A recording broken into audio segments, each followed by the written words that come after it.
আসসালামু আলাইকুম প্রিয় দর্শক, সবাইকে স্বাগত জানাচ্ছি তুরস্ক থেকে। আমি জাহিদুল ইসলাম। আপনারা দেখছিলেন ইরানের ফাত্তাহ হাইপারসনিক মিসাইল। ইরান এক অভিনব প্রস্তাব দিয়েছে কাতারকে। আমরা আগের লাইভে জানিয়েছিলাম কাতারে ইসরায়েলি হামলা জবাব দেওয়ার জন্য কাতার বদ্ধপরিকর। তারা উপায় খুঁজছে কিভাবে জবাব দেওয়া যায়। কাতারের প্রধানমন্ত্রী আমেরিকায় গিয়েছেন, ট্রাম্পের সাথে দেখা করেছেন এবং কাতারে আরব রাষ্ট্রগুলোর, ইসলামিক রাষ্ট্রগুলোর নেতৃত্বদের নিয়ে একটি সম্মেলনের আয়োজন করছে।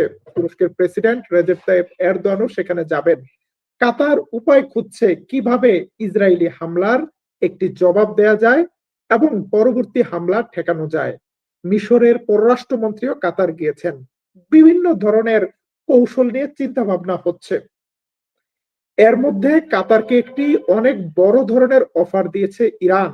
ইরান বলেছে, আমরা তোমাদের দেশে আমাদের আইআরজিসির একটি মিসাইল বেস বসাতে চাই। আমাদের লেটেস্ট মডেলের হাইপারসনিক মিসাইল বসাবো তোমাদের ভূমিতে। তাহলে ইসরায়েল কেন, আর কোনো দেশ তোমাদেরকে আক্রমণ করতে পারবে না। আর আক্রমণ করলে পাল্টা আক্রমণ করা হবে। তবে কাতারকে ইরান একটি শর্ত দিয়েছে, মাত্র একটি শর্ত। সেই শর্তটি হলো কাতার থেকে আমেরিকার ঘাঁটি বন্ধ করে দিতে হবে, আমেরিকার ঘাঁটি সরিয়ে দিতে হবে। প্রস্তাবটি চমকপ্রদ। আমরা সংবাদ হিসেবে যেই সংবাদটি পেয়েছি আপনাদেরকে শেয়ার করেছি এবং আমরা বলেছি যে তুর্কিপিডিয়াতে কখনো আমরা বানোয়াট কোনো সংবাদ দেই না বা জানাই না। আমাদের প্রতিটি সংবাদের সোর্স আছে। আপনারা এখন যেই সংবাদটি দেখছেন, এই সংবাদটি ইরানের মিডিয়াতে এসেছে। ইরানিয়ান ল মেকার্স সাজেস্ট কাতার পোস্ট রেভুলেশনারি গার্ড মিসাইলস। আবার নিউজ উইক পত্রিকা, যেটা পশ্চিমাদের বিখ্যাত একটি ম্যাগাজিন, তারাও এই নিউজটা করেছে। Iran offers Qatar missile protection if it expels US forces.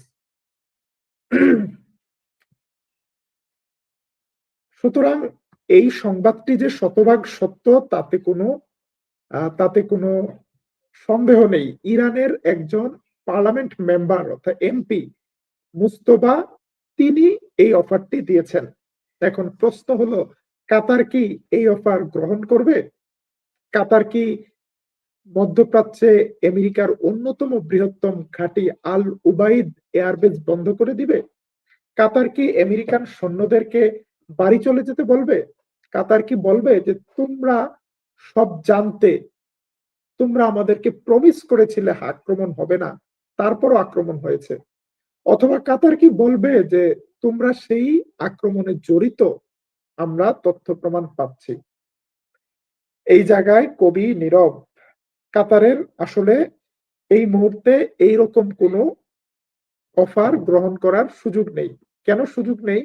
কারণ কাতার প্রতি বছর এই দেশের অল্প কিছু মানুষ, কয়েক লক্ষ মানুষকে ভরণ পোষণ দেওয়ার পর তাদের প্রায় $200 বিলিয়ন উদ্বৃত্ত থাকে, যেটা কাতার ওয়েলথ ফান্ডের মধ্যে জমা হয়। কাতার ওয়েলথ ফান্ড পৃথিবীর সবচেয়ে ধনী বড় ফান্ডগুলোর একটি। এই ফান্ডের টাকা কাতার কোথায় রেখেছে? কাতার আমেরিকা, ইউরোপের বিভিন্ন ব্যবসায় বিনিয়োগ করেছে। আজকে যদি কাতার আমেরিকাকে ছেড়ে চলে যেতে বলে, তাহলে দুইটি প্রভাব পড়বে। এক হলো, কাতারের এই বিলিয়ন বিলিয়ন ডলার বিনিয়োগ করা হয়েছিল আমেরিকায়, সেগুলো চাইলে আমেরিকা যে কোনো একটা বাহানায় ফ্রিজ করে ফেলতে পারে। আমেরিকা বলতে পারে, তোমরা সন্ত্রাসী হামাসকে আশ্রয় দিয়েছ, সন্ত্রাসে মদত দিয়েছ, সুতরাং তোমাদের টাকা পয়সা যা আছে সব আটকে দিলাম। যেভাবে গাদ্দাফির টাকা পয়সাগুলো ইউরোপিয়ান আমেরিকান রাষ্ট্রগুলো আটকে রেখেছে। লিবিয়ার তেল বিক্রির বিপুল পরিমাণ বিলিয়ন বিলিয়ন ডলার পশ্চিমাদের ব্যাংকে বিভিন্ন জায়গায় বিনিয়োগ করা ছিল, লিবিয়া সেগুলো ফেরত পায়নি। দ্বিতীয়ত, কাতারের মতো ছোট দেশ, যাদের মিলিটারি খুব বড় নয়, তাদের যে কোনো একটি ঘটনা ঘটিয়ে সেই দেশে একটি অস্থিরতা তৈরি করে কাতারের শাসন বংশের পতন ঘটিয়ে দিতে পারে আমেরিকার গোয়েন্দা সংস্থা সিআইএ। সুতরাং এই মুহূর্তে কাতারের অপশন হলো দাঁতে দাঁত চেপে সহ্য করা।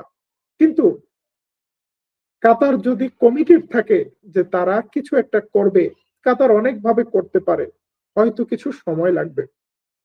কাতারের জন্য এখন করার মতো ডিসিশন হলো, কাতার আজকে মার খেয়েছে, কিন্তু কাতার চুপ থাকবে শিবিরের মতো। শিবির যেমন গত 15 বছর বা গত 30 বছর মার খেয়েছে, চুপ ছিল, কিন্তু শিবির বসেছিল না।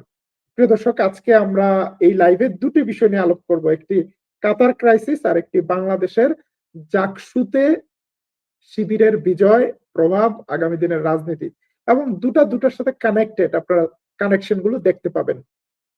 যেটা বলছিলাম যে শিবির বসে থাকেনি, শিবির কি করেছে সেটা আমরা পরে আসছি। কাতার এখন কি করতে পারবে? কাতার দুটি কাজ করতে পারবে। কাতার তার বিনিয়োগের বিশাল টাকা ধীরে ধীরে সরিয়ে নিয়ে আসবে, অথবা নতুন যে টাকা আসছে সেটা তুরস্কে, মিশরে, ইরানে, যেখানে বড় বড় ডিফেন্স ইন্ডাস্ট্রির কাজ চলছে সেখানে বিনিয়োগ করবে। এমনকি কাতার চাইলে নিজের দেশেও ডিফেন্স ইন্ডাস্ট্রি বসাতে পারে, সারা পৃথিবীর ইঞ্জিনিয়ারদেরকে নিয়ে এসে তার নিজস্ব এয়ার ডিফেন্স, নিজস্ব ফাইটার জেট, মিসাইল, বিভিন্ন জিনিস তৈরি করতে পারে। এটা হয়তো কাতার করতে 10 বছর সময় লাগবে, কিন্তু 10 বছর পরের কাতার এখনের কাতার এক হবে না। সেই দিন কাতার অনেক কিছু করতে পারবে। আপনাদেরকে একটি তথ্য শেয়ার দিতে চাই। তুরস্কের একটি ইঞ্জিন তৈরিকারক প্রতিষ্ঠান আছে, তুর্কি ভাষায় এটাকে তাই বলে। এটা অনেক আগে প্রতিষ্ঠিত হয়েছে, তবে মরা ধরা জীর্ণ শীর্ণ ছিল, বাংলাদেশের প্রগতি ইন্ডাস্ট্রিজের মতো। বাংলাদেশে কিন্তু গাড়ি তৈরিকারক একটি ইন্ডাস্ট্রি আছে, অনেক পুরাতন। যাই হোক, এরদোয়ান ক্ষমতায় আসার পর এটিকে বিপুল পরিমাণ টাকা বিনিয়োগ করে একটি শক্তিশালী প্রতিষ্ঠান তৈরি করেছে। এরা একের পর এক ইঞ্জিন তৈরি করছে, যে ইঞ্জিনের উপর ভর করে তুরস্ক একটি রিজিওনাল পাওয়ার থেকে একটি গ্লোবাল পাওয়ার, একটি সুপার পাওয়ার হওয়ার দুঃসাহসী পথে এগিয়ে যাচ্ছে। চলুন আপনাদেরকে ঘুরতে নিয়ে যাই তুরস্কের সেই তাই ইন্ডাস্ট্রিজের একদম ভেতরে। যাবেন?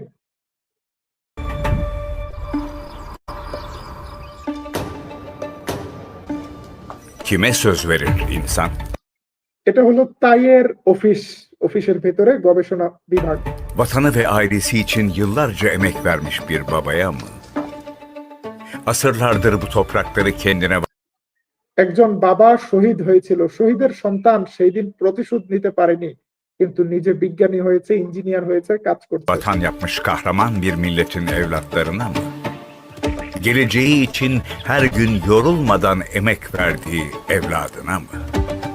Tıpkı gücün kaynağında binlerce mühendis ve çalışanın her আপনারা দেখছেন প্রতিদিন সকালে হাজার হাজার ইঞ্জিনিয়ার এই জায়গায় কাজ করে। sabah yaptığı gibi güne başlarken omuz omuza çalıştığı mesai arkadaşına mı? Biz TEİ olarak tam 40 yıldır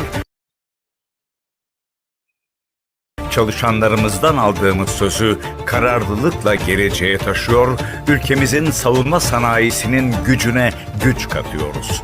Dünya havacılığına verdiğimiz sözü üretim ve hizmetle buluşturuyoruz. Türk Hava Kuvvetlerimizin F-16 uçaklarına güç vermek için çıktığımız yolda bugün dünyanın en çok tercih edilen motorlarının en büyük tedarikçisiyiz. Onlarca küresel motor programı için ürettiğimiz binlerce farklı motor parçasıyla zoru başarıyor, milli bremzelerimiz এখানে বলছে যে অনেকগুলো engine তৈরির কাজ করছে তুরস্ক, এবং হাজার হাজার পার্টস তৈরি করে সেগুলোকে জোড়া দিয়ে ইঞ্জিন তৈরি করা হচ্ছে। এখানে আপনারা একটি ইঞ্জিন দেখছেন। de test ve bakım onarım faaliyetlerimizle sözümüzü tutuyoruz. Gökyüzünde uçan her iki uçaktan birinin TEİ imzalı parçalarla uçmasını sağlıyoruz. Dünyanın önde gelen savunma sanayi tedarikçileri arasına girdi. İnançla, sabırla, dirayetle çalışarak milletimize ne söz verdiysek Allah'ın izniyle hepsini tek tek hayata geçireceğiz. President Erdogan বলছেন যে আমরা ইমান নিয়ে, বিশ্বাস নিয়ে, ধৈর্য নিয়ে, সবুর নিয়ে ধীরে ধীরে কাজ করছি, এবং যে ওয়াদা করেছিলাম সেই ওয়াদা আমরা বাস্তবায়ন করছি। Devletimizin vizyonuyla milletimize olan sözümüzü savunma sanayimizle buluşturuyoruz. Son একে একে তুরস্ক কতগুলো ইঞ্জিন নিয়ে আসছে সেই ইঞ্জিনগুলোর ছবি আপনারা দেখতে পাচ্ছেন। সেই ইঞ্জিনের কারণে আজকে আকাশে উঠছে তুরস্কের নিজস্ব ইঞ্জিনের ড্রোন, নিজস্ব ইঞ্জিনের ফাইটার জেট আসছে ইনশাল্লাহ অল্প সময়ের ব্যবধানে।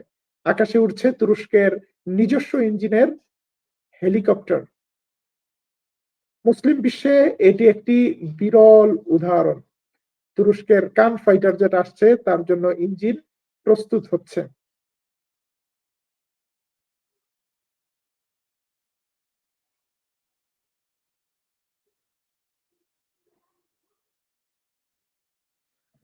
প্রিয় দর্শক, অনেকক্ষণ ধরে আপনাদেরকে একটি ভিডিও দেখালাম। এই ভিডিওর মধ্যে অনেকগুলো শিক্ষা রয়েছে। তুরস্ক প্রতি 10 বছর পর পর সামরিক অভ্যুত্থান হতো। তুরস্কের ইসলামপন্থীরা বারবার জনগণের ভোটে ক্ষমতায় আসতো, বারবার সামরিক অভ্যুত্থানে তাদেরকে ক্ষমতাচ্যুত করা হতো এবং কারাগারে পাঠানো হতো। কিন্তু তারা দমে যায়নি, তারা চুপ ছিল, তারা নীরব ছিল, কিন্তু তারা বসে থাকেনি। তারা অনেক কাজ করেছে এবং সেই কাজের ফলশ্রুতিতে 2002 সালে প্রেসিডেন্ট এরদোয়ান প্রথমবারের মতো ক্ষমতায় এসেছেন। তিনি শুধুমাত্র তুরস্কের মানুষকে স্বপ্ন দেখাননি, তিনি এখন মধ্যপ্রাচ্যের মুসলিম বিশ্বের মানুষকে স্বপ্ন দেখাচ্ছে। এই মুহূর্তে তুরস্ক অনেক কিছু করতে পারছে না, কিছু কাজ করছে আর কিছু কাজের প্রস্তুতি নিচ্ছে। এটিও একটি নীরবতা। নীরব মানে তুরস্ক বসে নেই। এই চলমান শক্তি আমাদেরকে সাহস যোগায়। আজকে আরব দেশগুলোর মধ্যে যে বিপুল পরিমাণ তেল সম্পদ রয়েছে, তাদের যে উদ্বৃত্ত টাকা আছে, তারা যদি এগুলো আজকে এইরকম ডিফেন্স ইন্ডাস্ট্রিতে বিনিয়োগ না করে, তাহলে তাদের কপালে ইরাক যুদ্ধের মতো, আফগানিস্তান যুদ্ধের মতো আরো যুদ্ধ রয়েছে, তারা একের পর এক লাঞ্ছিত হবে।